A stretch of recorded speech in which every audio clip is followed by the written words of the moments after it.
16 दिसंबर की ऐतिहासिक तारीख को पाकिस्तान फिर से चरमराने लगा है। इस बार वजह है चुनाव। पाकिस्तान के सुप्रीम कोर्ट ने 8 फरवरी को चुनाव करवाने पर मुहर लगा दी, लेकिन फौज किसी सूरत में चुनाव नहीं करवाना चाहती है। फौज को ये डर है कि अभी चुनाव हुए तो जेल में रहकर भी इमरान जीत जाएंगे और इसीलिए फौज ने नया तमाशा शुरू कर दिया है। इस तमाशे का जमूरा बने हैं पाकिस्तान के काम चलाऊ यानी कि केयर टेकर पीएम। इन्हीं काम चलाऊ पीएम ने भारत को जंग की धमकी दे दी है। पाकिस्तान में कौन सा नया खेल शुरू हो गया? 16 दिसंबर से इसका क्या कनेक्शन है, सब कुछ देखिए इस रिपोर्ट में। 16 दिसंबर सकूते ढाका को 52 बरस बीत गए। भारत की साजिशों और अपनी लफ्जिशों से 16 दिसंबर 1971 को पाकिस्तान 2 टुकड़े हो गया।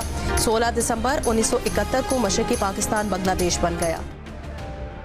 16 दिसंबर वाली पिटाई पाकिस्तान 52 साल बाद भी नहीं भूल पा रहा है। जो पढ़ाया गया सब झूठ था।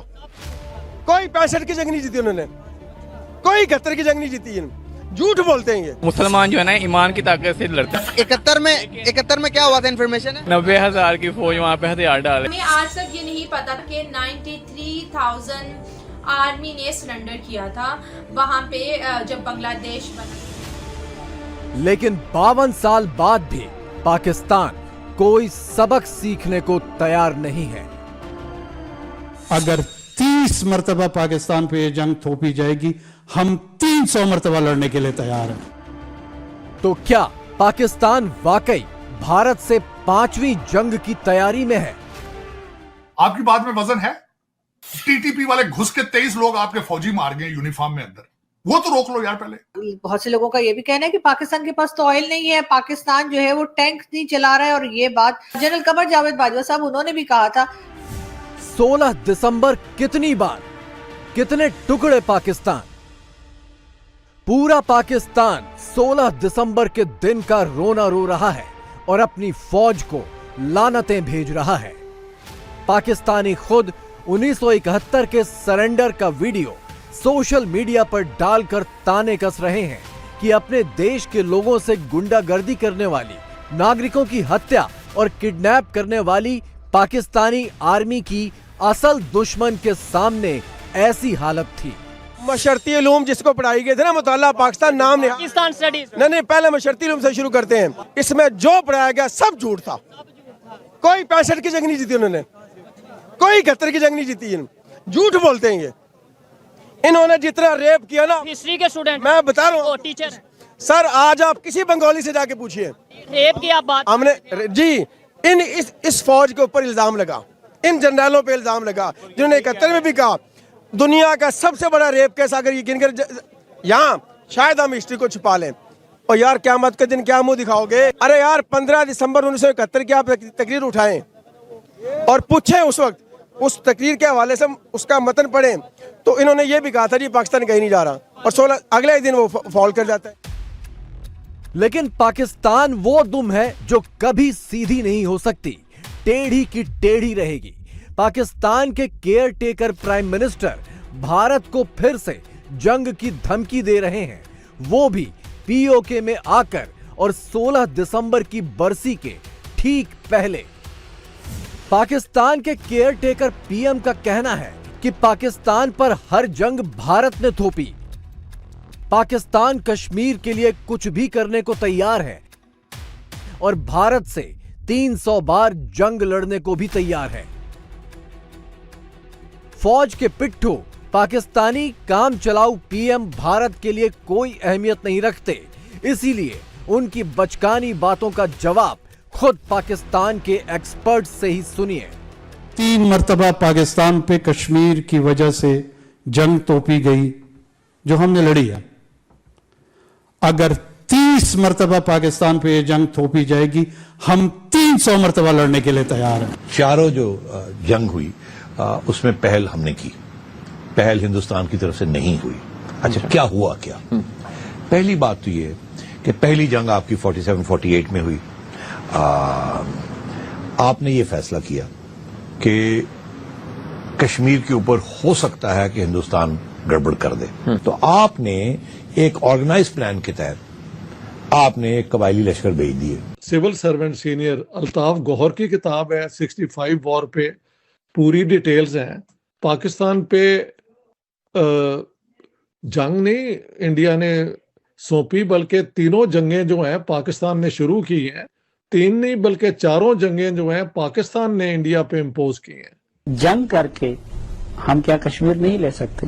जी, जंग के ज़मन में देख लीजिए कि पाकिस्तान ने कश्मीर के मामले में कई जंगें लड़ी हैं और तलख हकीकत यह है कि वो तमाम जंगें हमने हारी हैं। फ्लॉड प्लान बनाया था, प्लान फ्लॉड था ना, जिसमें नुकसान जो है वो जवानों का हुआ और छोटे अफसरों का हुआ जो कि मारे गए, वहां शहीद हो गए। दूसरी बात कि जिहादी के नाम पे, जिहाद के नाम पे, मुजाहिदीन के नाम पे ये सब कुछ किया गया, हालांकि उनको कॉन्फिडेंस पे भी नहीं लिया फुली, और वो एक किस्म के बदनाम हो गए क्योंकि लगता ऐसा था कि उनकी डिफीट हो गई। हाँ। ये अपनी तो मानने के लिए तैयार नहीं थे, तो जिहादियों के साथ भी तल्लकात खराब हो गए 99 में। पाकिस्तान ने भारत से 4 जंगें लड़ी, 1947, 1965, 1971 और 1999। पाकिस्तान 4 जंगें हारा, लेकिन उसे सबसे महंगी पड़ी 1971 की जंग, जिसके नतीजे में उसके 2 टुकड़े हो गए। लेकिन पाकिस्तान के इतिहास में न यह बताया जाता है कि पाकिस्तान 4 जंगें हारा, न यह बताया जाता है कि 1971 में पाकिस्तान के 93,000 फौजियों ने भारत के सामने सरेंडर किया था। ये बताया गया कि पाकिस्तान ने 1965 की जंग भी जीती है, फिर पाकिस्तान ने 1971 की जंग भी जीती है, और एक और भी कोई जंग है पता नहीं 1998 में, ये पता नहीं कौन सी जंग है, वो भी पाकिस्तान ने जीती है। सब कुछ पाकिस्तान ने जीत लिया यार। लेकिन अब ये जो हिस्ट्री है 1971 की देखें, क्योंकि यहाँ पे झूठ टिकता नहीं है, तो वो कौमें हमेशा बर्बाद हो जाती हैं जो अपनी तारीख से, जिसे बोलते हैं ना, आंखें चुरा के कुछ भी अच्छा छाप देती हैं। अच्छाई को अपने नाम कर देने से कुछ बड़ा काम नहीं होगा, क्योंकि सच तो छुप नहीं सकता। तो ये मुझे इस बात पे गुस्सा भी है कि हमें क्यों गलत बताया गया, और हमें आज तक ये नहीं पता था कि 93,000 आर्मी ने सरेंडर किया था वहां पे जब बांग्लादेश बना था ढाका में, और ये न्यूज़पेपर्स में भी है 1971 के। हाँ। लेकिन हम पाकिस्तानी बच्चों को ये नहीं बताया गया, जो कि सरासर हमारे साथ ज्यादती है, हमारे साथ गद्दारी हुई है। ठीक है, हमें हमारी हिस्ट्री अच्छी है या बुरी है हमें बतानी चाहिए, हमें हर चीज का नॉलेज होना चाहिए। जो भी कौमें अपनी हिस्ट्री अपने बच्चों को नहीं बताते, वो कौम कभी कामयाब नहीं हो सकती। पाकिस्तान अपने लोगों से सिर्फ इतिहास नहीं छिपाता, वर्तमान पर भी पर्दा डालकर रखता है।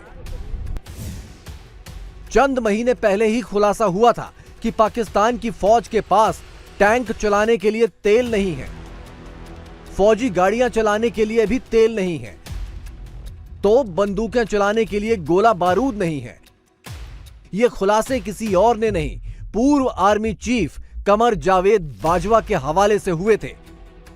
सवाल यह है कि ऐसी हालत में पाकिस्तान के पीएम 300 जंगों का नारा क्यों लगा रहे हैं?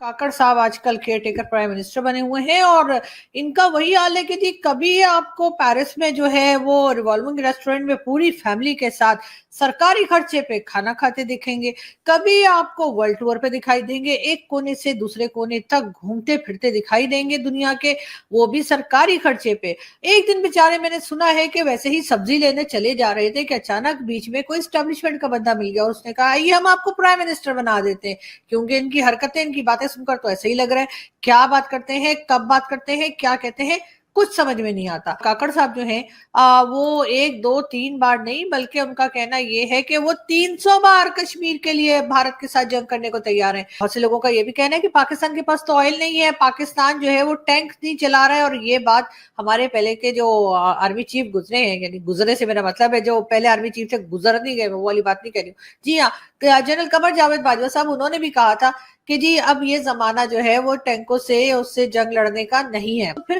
काकड़ साहब को इस तरह की बातें लिखकर कौन दे रहा है? यकीनन कोई ना कोई चतुर जैसा है जो इनके स्टाफ में है, और काकड़ साहब को मालूम नहीं कि वो क्या कह रहे हैं। पाकिस्तानी फौज और उसकी कठपुतली सरकार जब अपनी असल हैसियत पर पर्दा डालकर खोखले नारे लगाती है, तो कट्टरपंथी पाकिस्तानियों की अक्ल पर भी पर्दा पड़ जाता है। इसीलिए ऐसी भुखमरी के दिनों में भी कई पाकिस्तानी गजवाए हिंद का ख्वाब देख रहे हैं। मुसलमान जो है ना ईमान की ताकत से लड़ते हैं। 71 में क्या हुआ था, इन्फॉर्मेशन है? 90,000 की फौज वहाँ पे हथियार डाले। क्या इंडिया का मुकाबला कर सकते हैं मौजूदा हालात में, पावर के हिसाब से, ताकत के हिसाब से? कर सकते हैं। कैसे कर सकते हैं? हमारी ताकत है। कौन सी ताकत है? हमारे कलमे की ताकत। 4 जंगें लड़नी है, नुकसान आज कौन उठा रहा है? हम उठा रहे हैं, फिर भी हम जंग करेंगे जी। क्या पहचान है जी हमारी? अस्सलाम वालेकुम। वालेकुम अस्सलाम। हम भिखारी लोग हैं, भिखारी लोग हैं। अच्छा, हम दुर्फर मिल्क से चंदा मांगते हैं। देखिए, ये कुरान पाक में जिक्र था कि एक वक्त ऐसा आएगा कि छोटी छोटी आंखों वाले दुनिया पर हुकूमत करेंगे, तो वो वक्त आ गया। वो पाकिस्तान पर वक्त आ छोटी गया। छोटी आंखों वाले चाइना नचा रहा है, सबको हम नाच रहे हैं। पीओके खैबर सिंध बलूचिस्तान 5 टुकड़े पाकिस्तान।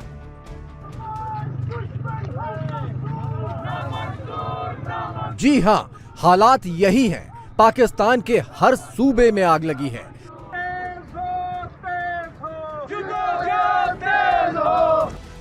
बलूचिस्तान में आजादी का सशस्त्र संघर्ष चल रहा है। खैबर पख्तूनख्वा तालिबानियों के कब्जे में है। सिंध में भी अलग सिंधु देश का आंदोलन चल रहा है। जबरन कब्जे वाला पीओके तो एक दिन भी पाकिस्तान के साथ रुकने को तैयार नहीं है। लेकिन पाकिस्तान के हुक्मरान इतने अंधे हैं कि उसी पीओके में आकर जंग के लिए छाती ठोक रहे हैं। कश्मीर को हमने जिंदगी और मौत का मसला क्यों बनाया हुआ है? देखें, ये आपको और हमें सिर्फ लड़ाने की कोशिश है। अच्छा। ठीक है, कश्मीर के हालातों पे बात करें, बहुत ज़्यादा जी तरक्की कर ली उन्होंने, और हमने अपने कश्मीर में सिवाय सियासत के कुछ ना किया। वो उनका हक बनता है जी। उन्होंने तरक्की की है, हमने क्या किया है? सड़कें बनाई हैं अभी तक, वो भी गिरवी हैं जी।